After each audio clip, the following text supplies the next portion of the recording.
आपने रामकृष्ण परमहंस के बारे में सुना है? उनके जीवन काल में ही लोग उन्हें भगवान की तरह पूछते थे। वे लोगों से बात कर रहे होते और वे कहते, जरा ठहरो। वे अंदर जाते और अपनी पत्नी से पूछते, आज खाने में क्या है? उनकी पत्नी शारदा को इससे बहुत शर्मिंदगी होती थी। उन्होंने कहा, रोने का कोई मतलब नहीं है, समय आ गया है।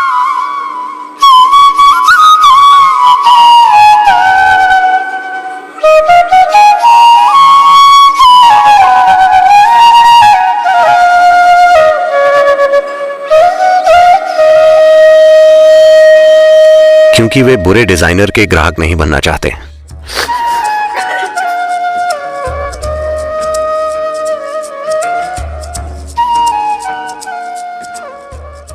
अब मैं चाहता हूं कि इस समय मैं जो भी कह रहा हूं आप उसे सही संदर्भ में समझें, क्योंकि इसे आसानी से गलत समझा जा सकता है।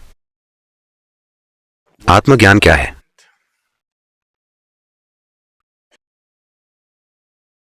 साठ के दशक में एक समय था, कैलिफोर्निया में ऐड चलते थे जो बताते थे कि अगर आप भारत जाते हैं तो इसमें 12 साल लगेंगे, $25। यहां आप 1 घंटे में आत्मज्ञानी हो सकते हैं।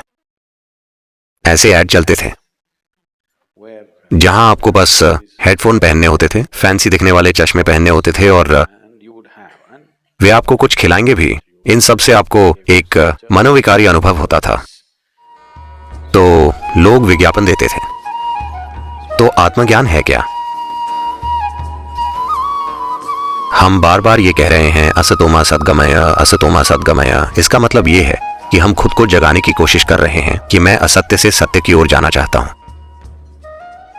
इसे समझने के बहुत सारे तरीके हैं। इसे बहुत ही सरल तरीके से रखें तो आपके बारे में बुनियादी झूठ यह है कि इस समय आप जो नहीं हैं उसे आप मैं के रूप में अनुभव कर रहे हैं।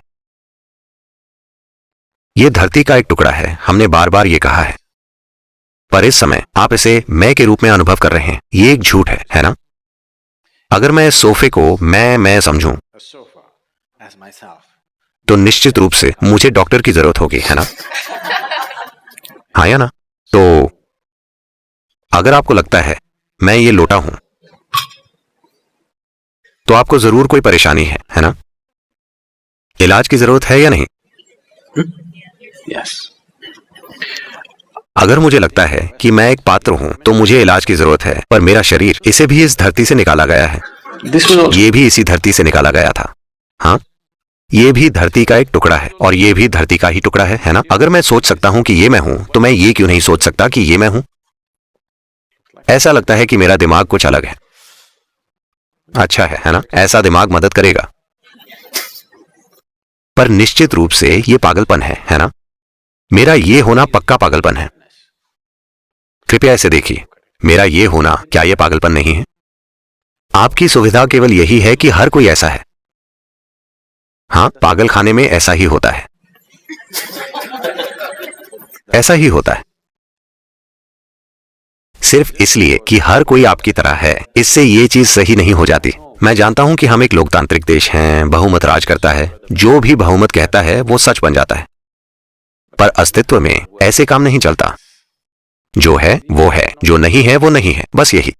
अगर आप इसके साथ तालमेल में हैं तो जीवन एक तरीके से काम करता है, अगर आप तालमेल में नहीं हैं तो जीवन दूसरे तरीके से काम करता है। ये एक सरल सी बात है। तो अगर आप जानते हैं कि मैं ये नहीं हूं, बुद्धि से नहीं, अनुभव से, अगर एक स्पष्ट दूरी आ गई है तो इसे एक ओर रखकर चले जाना सहज होगा, है ना? इसे आप बुरे नामों से बुलाते हैं, जैसे मृत्यु। नहीं, मुझे लगता था कि मैं ये लोटा हूं और मैंने इसे लगातार ढोया। एक दिन मुझे अनुभव हुआ, हे भगवान, ये मैं नहीं हूं। अब मेरे लिए उसे नीचे रखकर बैठना सहज होगा, है ना? क्या ऐसा नहीं है? तो उन्होंने बस यही किया। आप इसे बढ़ा चढ़ा रहे हैं। आत्मज्ञानी अपने शरीर को छोड़कर चले जाते हैं। जब उन्हें बोध होता है कि वो ये नहीं है तो वो इसे एक और रख देते हैं। अगर उन्हें थोड़ा सा और काम होता तो वो इसे उठा सकते थे। उन्हें कोई काम नहीं था, वो इसे रखकर चले गए। ये जीने का समझदार तरीका है या नहीं?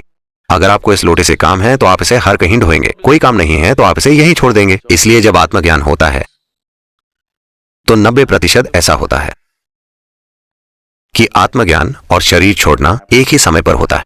जब तक आप शरीर की यंत्र प्रक्रिया को नहीं समझते, आप शरीर को बनाए नहीं रख सकते। जो लोग भक्ति के मार्ग पर होते हैं, आमतौर पर आप देखेंगे कि उनमें से ज्यादातर जल्दी मर जाएंगे। ये मृत्यु नहीं है। जिस पल उन्हें ज्ञान हुआ, वे शरीर को एक ओर रखकर चले गए। आप पूरा इतिहास देखिए, कितने ही योगियों और आत्मज्ञानियों ने 28 से 36 साल की उम्र में शरीर छोड़ दिया। वे उसी उम्र में चले जाते हैं। क्या आपने इस पर ध्यान दिया है? India is replete with such people. Bharat में ऐसे लोगों की भरमार रही है। उनके जाने का यही समय है। आपने रामकृष्ण परमहंस के बारे में सुना है? आपने विवेकानंद के बारे में सुना है? वे पहले योगी थे जो 1893 में यूनाइटेड स्टेट्स आए थे। वे पहले योगी थे। उनके गुरु रामकृष्ण परमहंस थे। वे एक भक्त थे। उनकी एक देवी मां है और वे समर्पित हैं, और वे एकदम अलग ही तरह के हैं। उनके जीवन काल में ही लोग उन्हें भगवान की तरह पूजते थे। उन्हें सूली पर नहीं चढ़ाया गया, उनकी पूजा की गई क्योंकि उनकी उपस्थिति बहुत ही अद्भुत थी। पर वे खाने को लेकर पागल थे। वे लोगों से बात कर रहे होते और वे कहते, जरा ठहरो। वे अंदर जाते और अपनी पत्नी से पूछते, आज खाने में क्या है? उनकी पत्नी शारदा को इससे बहुत शर्मिंदगी होती। वे कहती, आपकी दिक्कत क्या है? यहां तक कि मैं भी खाने को लेकर परेशान नहीं हूं, फिर आपको क्या समस्या है? हम आपको भगवान मानते हैं, खाने को लेकर यह कैसा पागलपन है? उन्होंने कहा, यह ठीक है, पर खाने में क्या है? एक दिन उनकी पत्नी को बहुत शर्मिंदगी हुई और वे बोली, मैं आपसे बहुत शर्मिंदा हूं। आप खाने को लेकर इतने पागल क्यों हैं? वे बोले, आपको पता है देश के उस हिस्से में भोजन हमेशा नहीं, भारत में हम ऐसी प्लेट में नहीं खाते, हम ऐसी प्लेट में खाते हैं। इसे थाली कहा जाता है। खाने से परोसी हुई प्लेट को थाली कहा जाता है। वे बोले, जिस दिन तुम मेरे लिए थाली लाओ, तुम मेरे लिए भोजन लाओ, और अगर मैं खाने में कोई रुचि ना दिखाऊं तो समझ जाना कि बस 3 दिन बचे हैं। उन्होंने ये कहा और उसके बाद 7 साल बीत गए। 7 साल बाद एक दिन उनकी हमेशा से ही एक झूले पर बैठकर खाने की आदत रही थी, इसलिए वे इस झूले पर ही बैठकर खाते थे। वे थाली लाए और उन्होंने मुंह फेर लिया। वे रोने लगी। अचानक उन्हें एहसास हुआ केवल 3 दिन बचे हैं। उन्होंने कहा, रोने का कोई मतलब नहीं है, समय आ गया है। 3 दिन बाद वे चले गए। तो वे सचेतन रूप से भोजन की इच्छा पैदा कर रहे थे शरीर में बने रहने के लिए। अगर वे भोजन की इच्छा नहीं करते तो वे चले जाते। तो वे हर रोज खुद को बताते, खाना खाना खाना खाना। ये उनका स्वभाव नहीं है, पर वे शरीर को चलाते रहने के लिए हर समय ये इच्छा पैदा कर रहे थे। अगर सत्संग में बैठे बैठे उनका अनुभव बड़ा रूप ले लेता तो वे अचानक उठते और पूछते, आज खाना क्या बनाया है? मैं ये और वो खाना चाहता हूँ। बस खाने के बारे में सोचना। Just thinking about food, desire, creating a conscious desire for food, just to stay glued. शरीर में टिके रहने के लिए एक सचेतन इच्छा पैदा करना। या तो आपको ऐसी कोई इच्छा पैदा करनी होगी, या दूसरी तरह की तरकीबें हैं, या आप में शरीर की यांत्रिकी समझ होनी चाहिए। शरीर की यंत्र प्रक्रिया समझने के लिए एक तरह की भागीदारी चाहिए। ये यूं ही नहीं आती। आत्मज्ञान एक पल में हो सकता है, पर समझ एक पल में नहीं आती। जन्मों तक काम करना पड़ता है।